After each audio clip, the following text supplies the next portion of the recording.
tady? Jste tady? Jasně! Tak já nás krátce uvedu, ať si nás znáte. Tady vedle mne sedí srdcaři Mlimeju a ze základní a praktické školy Svítání. Ahoj! Ahoj! A důležitá věc, já tady dlouho mluvit nebudu. Za mě budou mluvit tyto hráči, kteří sedí tady za mnou.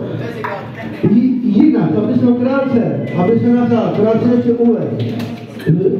Nejenom, to jsem říkal, ale hlavně důležitá věc a veliký aplaus tady je pro našeho skvělého, nevědomého hudebníka Pavla Giblíka!